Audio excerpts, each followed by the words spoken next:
my request to contest, as if it is an individual in this country who has the right to have people contest. It is granted by the law.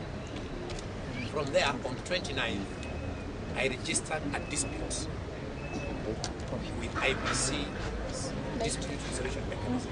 He watches over them, and we sent. So they've been taking us on a to and fro journey. The dispute, the tribunal is part of judiciary. It's exactly 1 month, 30 days since I started engaging judiciary on this matter. I have never been heard. Every time we go, we are given stories. 1 month. Every other electoral matter is being heard within days. So Chebukati did not hear me. The court has not heard me for 30 days because tribunal is a court. Going to court every day and issues are brought, obstacles are brought, objections are brought, pretenses by IEBC that they have not received paper. My case is at appeal level, and therefore therefore the judge will not listen to my case.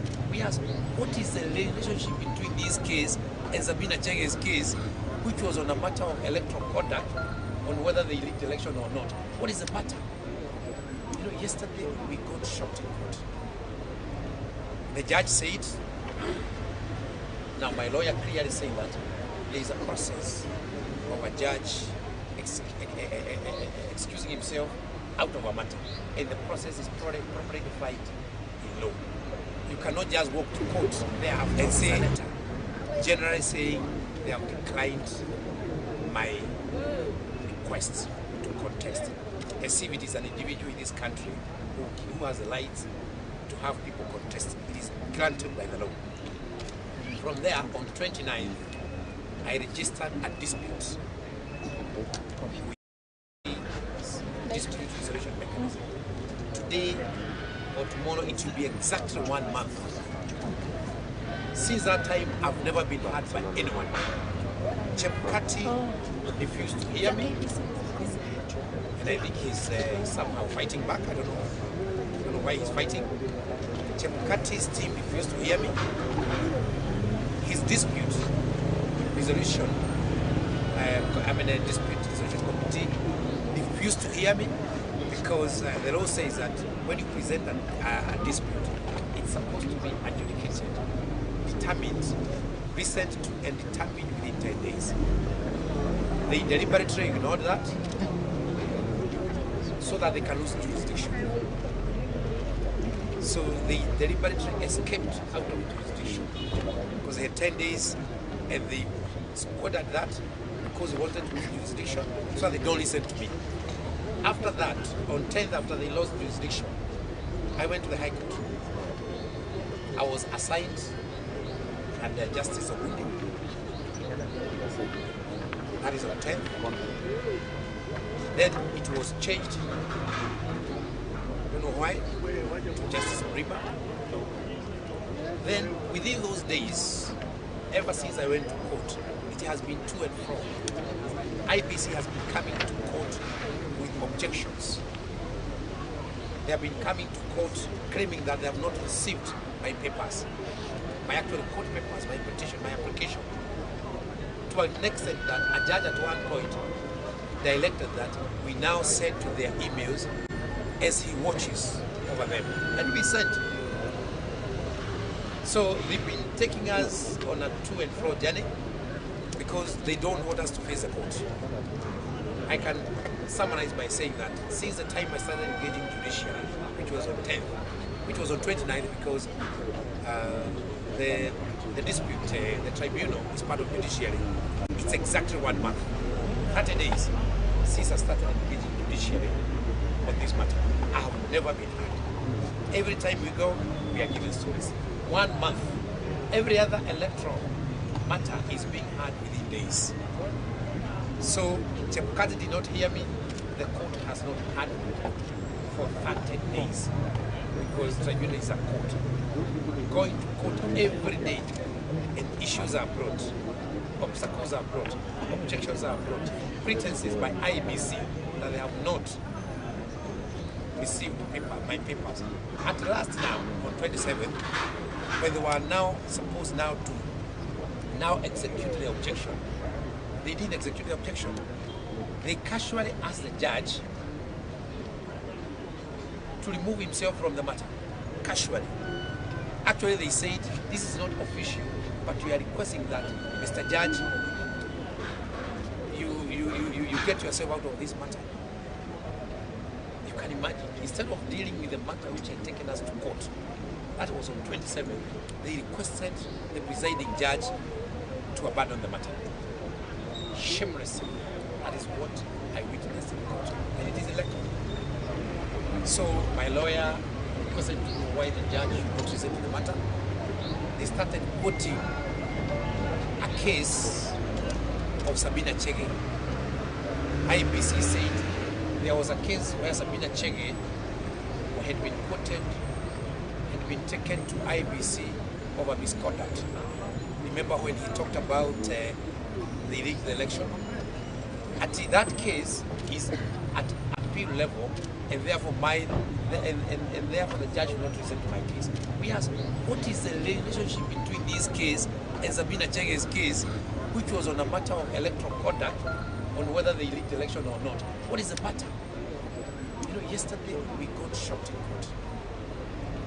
The judge said, now my lawyer clearly saying that there is a process of a judge excusing himself out of a matter, and the process is properly defined in law. You cannot just walk to court and say, Mr. Judge, I'm requesting you, because the lawyer of IEBC said we are not official, but we kindly if you can leave this matter. It was very, very, very embarrassing. I got embarrassed myself, and I think everybody got embarrassed, because my lawyer asked, if you want to do that, you need to do a submission, giving reasons to why you think the judge will not listen to you. But then he said, it's not very official, we are only requesting you. The judge said, the law does not allow that. However, I've abandoned the matter. And I've given the election that the matter be listened to by another judge. So I was told to go to the presiding, is it presiding? Yeah. To the principal magistrate, principal judge, to go and get further direction on how my matter will be handled. Now my matter was scattered.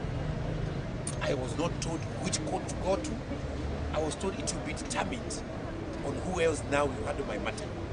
No dates, no nothing, so my case rested there. When I went to the High Court, I was told the owner of the office, which is supposed to deal with that, is actually on leave. When I asked them, what do I do? They say they don't know. So, in short, my case was terminated yesterday at hand, because it was not heard by the tribunal, it was not heard by Justice Uhuru, it was not heard by Justice Prima, and it was not handed over to anybody else. So, because I'm a law-abiding citizen, I decided to present my case to the Chief Justice, administratively, not as a matter, because it's allowed. The Chief Justice is actually in charge of all administrative processes within the judiciary. So today I came to present my matter to the Honorable Chief Justice, and I was attended to by a legal officer. The Chief Justice wanted to meet me, but she was conducting interviews. Very honorable lady. Clearly, she said if she would have been available, she would have listened to the case directly, my matter directly.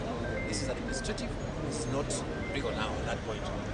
But then the legal officer attended to me, together with his team. I explained everything, and they told me that I am at the right place. They are the ones who are supposed to go to such a grievance, because it is administrative and it's detailed. Already I've lost 1 month being taken to and from. Raila Odinga, William Ruto, Majakoyo, and Mwaura have been campaigning for the last 1 month. This is a scheme to make sure that even if I'm cleared, I have no time to campaign. And you can lead the scheme very clearly. And this is coming from far, guys. I'm a politician. I know how to read the things. When you find judges abandoning a case, my only fear is who is threatening them? Who is intimidating them? That must be a very powerful part, my friends. Because Mama Mboga cannot intimidate a judge. They are feeling highly threatened, I can tell you. And you can see no one wants to face my matter. Because my matter is straightforward. I'm supposed to contest. I've been a governor for 10 years. The qualifications for a governor and those for president are more or less the same. And I've served for 10 years. Voted in twice by over 80% of Muranga. So they know that I automatically qualifies. About signatures, they can't bring a story because I took them, they received them, and they don't know how to face that in court. Because I have documents clearly indicating that they received for the 24 required, and there was 2 stages of receiving, checking, and then hand over to court. They were all signed against, and that's why we were cut. So I call him. Cannot face me in court. Now he went into hiding, and he has told judges to hide. So my question is, why is this cutting? This election, I can tell you, is already rigged. Their fear is if I get there, someone, and I've been told, they think that I am likely to spoil votes for so and so. That's their talk. You know, the talks come to me. So we cannot allow this game to continue. If you look at how IEBC has been conducting this general election, it's already a fraud, and I say it so. First of all, they cleared candidates without a voters register. And all candidates are supposed to be valid, verified voters. But they cleared all of them without a voters register, meaning that the election is already seated on sand. In reasons actually, and they know that no candidate qualifies as we speak, because we're all cleared using an invalid voter register, and they want us to keep quiet. Yes. This will nullify the general election, the presidential election, my friends. Those signatures which they were verifying, they were actually telling us as presidential candidates to go and seek signatures from registered voters. And there was no register of voters. These people are sick. And everybody's keeping quiet. For one to be nominated, Raila and Ruto and anybody else that were yet to be nominated, you first of all need to be a voter. They were nominated when they were not validated as voters because there was no voters register. This is a sham. And Chebukati knows that. And we are going to raise these matters in court. And what Chebukati is fearing is raising an affidavit. I can tell you. Because it will go into the root, into the core of this general election. So the best what Chebukati can do, I call him Chebukati because I don't think it's Chebukati. Or what he's avoiding is raising an affidavit which can be quoted in the future. So that can only be done if I'm not hard. Because if I'm hard, I've already put all those things, even about the signatures, in my affidavit, and they must respond to those things. In the BBI matter, they officially, they claimed through an affidavit in court that they don't have sample signatures for voters. So they have no capacity to even verify. And they know that to verify signatures, you actually need an expert in handwriting. You actually even need forensic auditors to do that. The guy is fooling Kenyans and we are all watching. You know, this is catastrophic. Catastrophic. If Raila was the Raila of the old, he would have taken this matter. If Mother Kalwa was the Mother Kalwa of the old, he would have taken this matter. Because it's against human rights. But now because they're eating from the kitchen, they can't utter a word. They're actually the cooks. I can't say anything. My brother William can't say anything. because he's already in the list. The war started making noise after results to be announced. Because they start now using what I'm telling them as their material for nullification of the general election. This election can't stand. I can tell you. It's been goofed through and through. And Chebukati knows that he's on his way to retirement. He messed the other one. There was chaos. And he was given mandate again to mess this one. That's abuse of office. But in Kenya, it's being institutionalized. If a public officer abuses office, they are taken to DCI, EACC,